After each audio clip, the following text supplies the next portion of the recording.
Sarah Ferguson has suffered a new blow after her latest children's book has been withdrawn from sale before it even hit the shelves.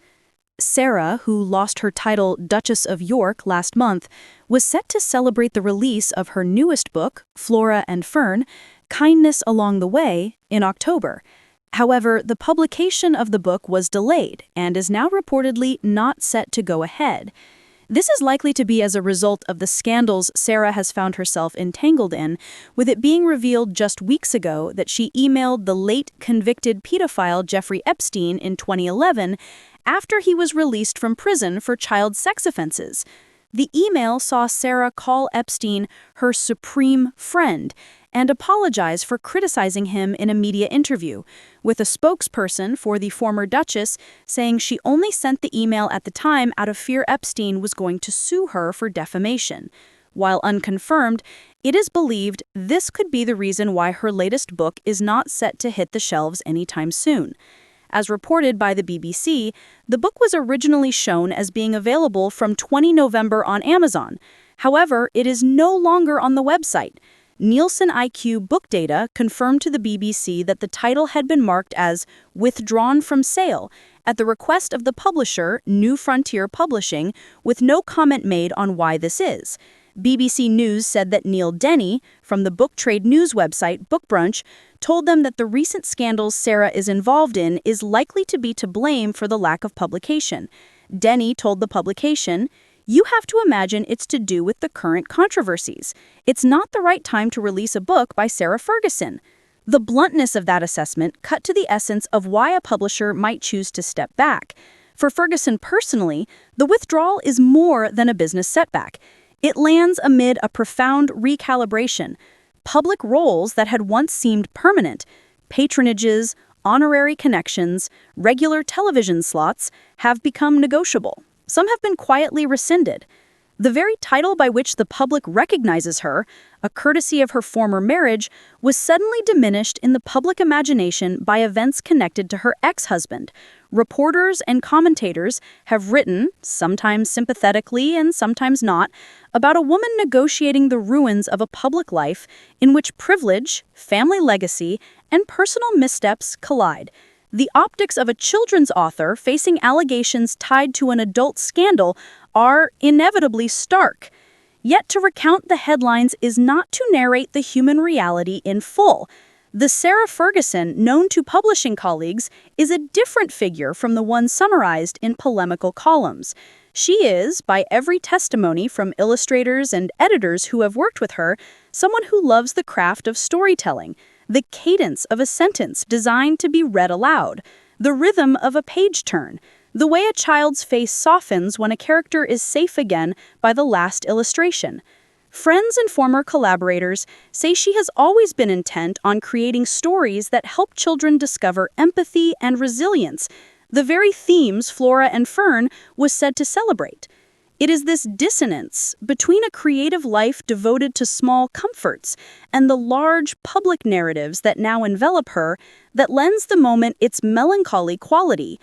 The cultural moment also complicates the moral accounting. The Epstein revelations have led to a fresh and necessary scrutiny of relationships, power, and complicity in elite circles. For victims and survivor advocates, any suggestion of friendly association with a figure like Epstein is a painful reminder of harm that demanded accountability. For editors and publishers, who are not moral arbiters but commercial enterprises, the decision to withdraw a title is a risk-balancing exercise, a judgment about whether a work can find readers without causing collateral damage to a brand or distributor. In this sense, the book's withdrawal is not unique. It is part of a wider pattern where public institutions react to reputational threats with swift distancing. Yet for those who care about literature as a domain where redemption and nuance can thrive, the move feels heavy-handed, an erasure of a creative act before the public has had the chance to assess it on its own terms. There are pragmatic questions that now ripple outward. Will the book reappear at a later date, perhaps when the headlines have cooled? Might the publisher reissue it with a different marketing strategy, targeting less visible channels such as independent schools or overseas markets? Or will the shelving become permanent, a quiet footnote in an otherwise busy career? Historically, publishers have sometimes held titles back until controversy abates. Other times, they have severed ties entirely to avoid ongoing exposure. At least one trade analyst has suggested the decision to withdraw is reversible, that a commercial entity can wait out a media cycle. But with no official word from New Frontier Publishing, the future of Flora and Fern remains speculative. In quieter moments, the story reads like a meditation on how modern publicity works. Once, a misstep could be contained by the slow churn of print. Now everything is indexed, searchable, and replayable. An email written in 2011 can resurface in 2025 and reshape the careers and public relations of everyone it touches. For authors whose livelihoods depend on trust and the fragile goodwill of readers, the internet is both opportunity and hazard. Ferguson's oeuvre, spanning many children's books and a handful of adult titles, is now likely to be reassessed in light of a single phrase unearthed and interpreted within a malign context. That kind of revisionist interpretation is nothing new in the annals of celebrity, but it is particularly punishing when it intersects with the sensitivities of child-focused audiences and charitable partners. Friends and family, predictably, have pushed back against the headline narratives, describing a woman keen to retreat from the glare and prioritize those closest to her. Rumors of a move to Portugal, of quiet months spent in family properties, far from British tabloid culture, have circulated with the tenor of protective gossip, a possibility that reads as both exile and sanctuary. Whether Ferguson will indeed seek refuge abroad, in a place where her history draws less heat, is, again, speculation, but it speaks to a common instinct among public figures under siege, to seek geographical distance as a balm for reputational injury. Even as publishers make calculations about inventory and PR risk, the human impulse to regroup and protect loved ones quietly continues. For readers, parents, and librarians, the episode raises an awkward question: how to separate art from artist? This is a debate older than social media, but the present case sharpens it in stark ways. Children's books are, by design, instruments of early moral education. Adults are attentive to the companies those books keep.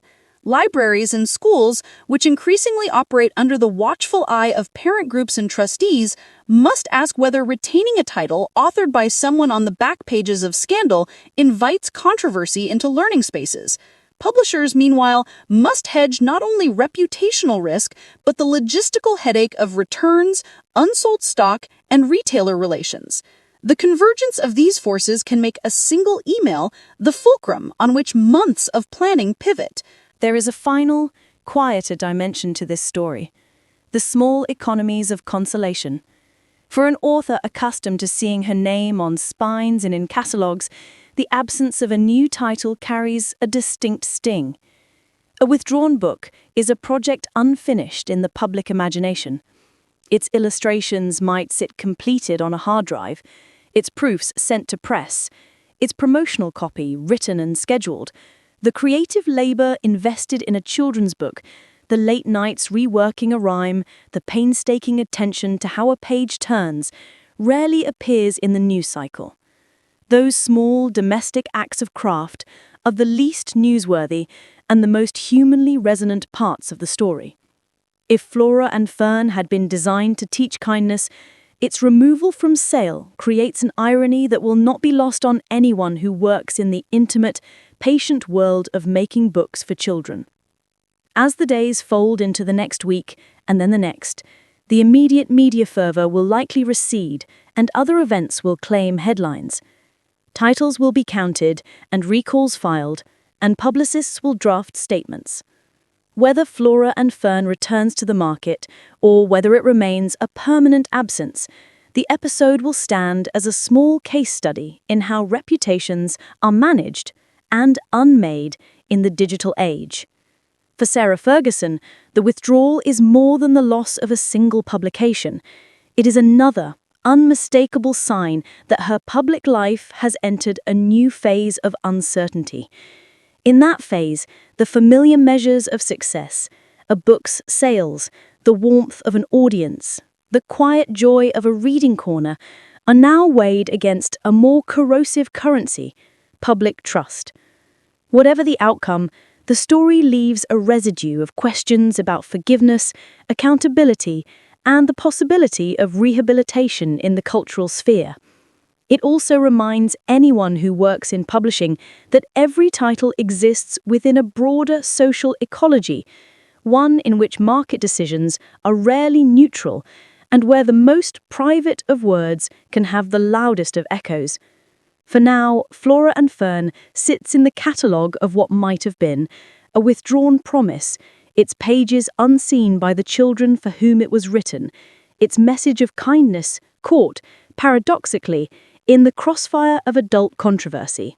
Thanks for watching. Don't forget to like, comment, and subscribe to The Royal Insider.